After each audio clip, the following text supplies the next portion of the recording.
Dictation शुरू होगी 3 second बाद। महोदय, मुझे इस बात से बड़ी प्रसन्नता है कि आप लोग जो आदिम जातियों के हित में अपने अपने तरीकों से कार्य करने में रत रहे हैं और जिन्हें आदिम जातियों की सेवा करने का प्रयास करने वालों के सामने आने वाली समस्याओं से अब तक काफ़ी परिचय हो गया है। आज इस सम्मेलन में इस विचार से समवेत हुए हैं कि इस महान समस्या पर सम्मिलित रूप से विचार किया जा सके और आदिम जातीय लोगों की सेवा के लिए एक समन्वित योजना तैयार की जा सके। भारत के संविधान ने देश की सरकार का यह अनिवार्य कर्तव्य विहित कर दिया है कि वह इस समस्या पर विशिष्ट ध्यान दे। अपने इस अनिवार्य कर्तव्य का पालन करने के लिए सरकार ने इस कार्य की देखभाल हेतु एक विशिष्ट पदाधिकारी नियुक्त किया है। आप सब लोग श्री लक्ष्मीदास श्रीकांत को जानते हैं। आदिम जातियों के हितार्थ कार्य करना उनके जीवन का उद्देश्य है और अब तक रहा है।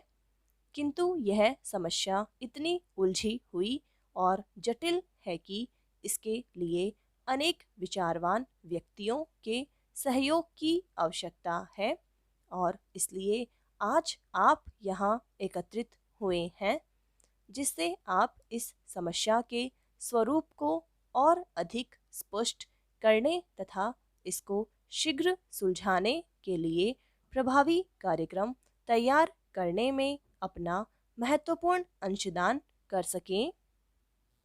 भारत में अनुसूचित आदिम जातियों के नाम से ज्ञात लोगों की जनसंख्या लगभग 2 करोड़ है। वे समस्त देश में फैले हुए हैं, किंतु उनकी जनसंख्या का बड़ा भाग बिहार, बम्बई, उड़ीसा, मध्य प्रदेश, पश्चिम बंगाल, मध्य भारत, मद्रास और राजस्थान के राज्यों में है।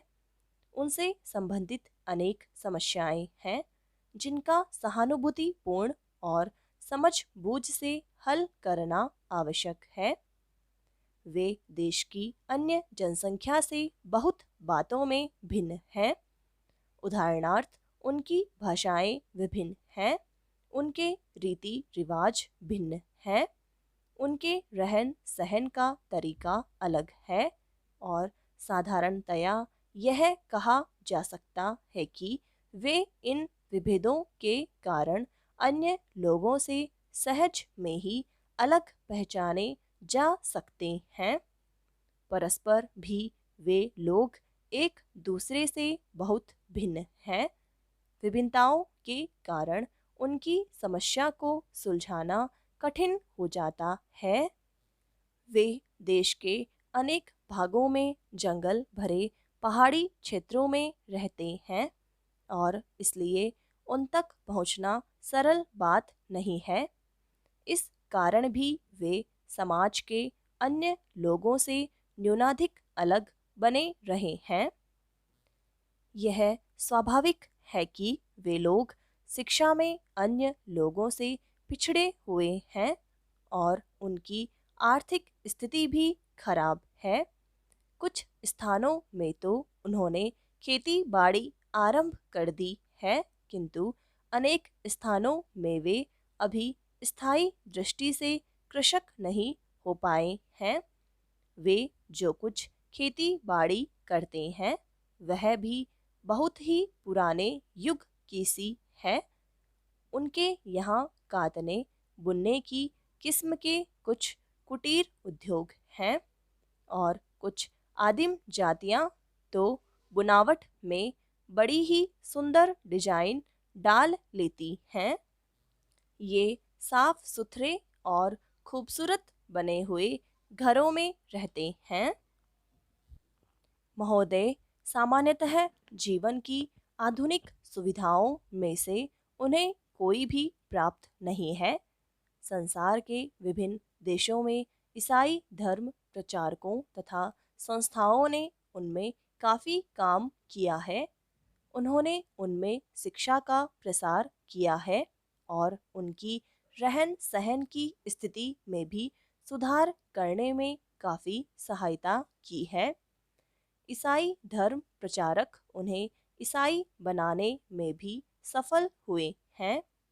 आसपास की जनसंख्या में घुल-मिल जाने की एक अन्य अज्ञात और संभवतः अदृष्ट क्रिया भी बराबर चलती रही है और विशेषतया जिन प्रदेशों में वे रहते हैं उनके छोर वाले क्षेत्रों में आज भी ऐसे लोग बसे हुए हैं जिनमें से अनेक किसी न किसी समय वहाँ की आदिम जातियों की जनसंख्या के भाग अवश्य रहे होंगे, किंतु वे लोग उस प्रदेश के समाज में इस प्रकार आत्मसात हो गए और घुल मिल गए हैं कि अब यह संभव नहीं कि उन लोगों को वहाँ के अन्य लोगों से अलग पहचाना जा सके। मेरा अपना यह विश्वास है कि आदिम जातियों और अन्य भारतीयों के बीच बहुत काफ़ी रक्त अभिमिश्रण हुआ है और यदि कोई यह कहे कि उदाहरणार्थ तथाकथित बिहार के हिंदुओं की उच्च जातियों में से अनेकों में ऐसा अभिमिश्रण नहीं हुआ है तो वह सचमुच में ही अनुचित साहस करने का दोषी होगा।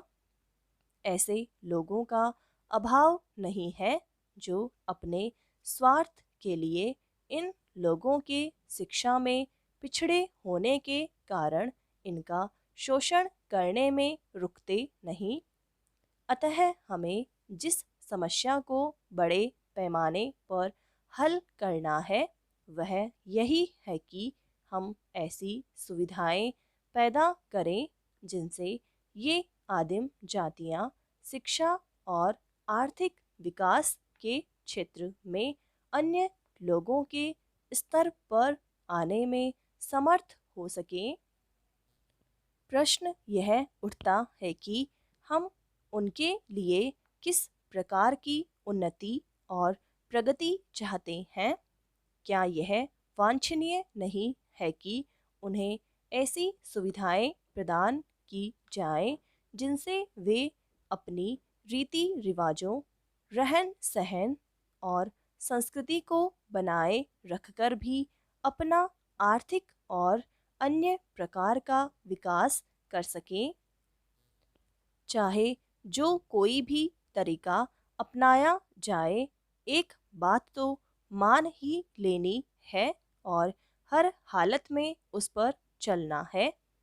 वह यह है कि धर्म, भाषा, रहन सहन अथवा रीति रिवाजों की दृष्टि से उन पर किसी चीज को लादने का विचार या अभिप्राय न तो हो सकता है और न होना ही चाहिए।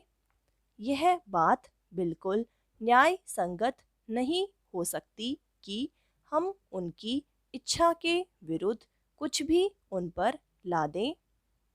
मेरा अपना विचार है कि हमें उनकी शिक्षा और उनके आर्थिक जीवन में साधारण दृष्टि से सुधार के लिए उन्हें सुविधाएं प्रदान करनी चाहिए और यह बात उन पर छोड़ दी जाए कि वे अपने चारों ओर के समाज से घुल मिल जाना चाहते हैं अथवा अपना अस्तित्व बनाए रखना चाहते हैं। अपने यहाँ की रहन सहन की विभिन्नताओं के कारण भारत में आदिम जातियों के लिए इस बात के लिए पर्याप्त अवसर है। समाप्त।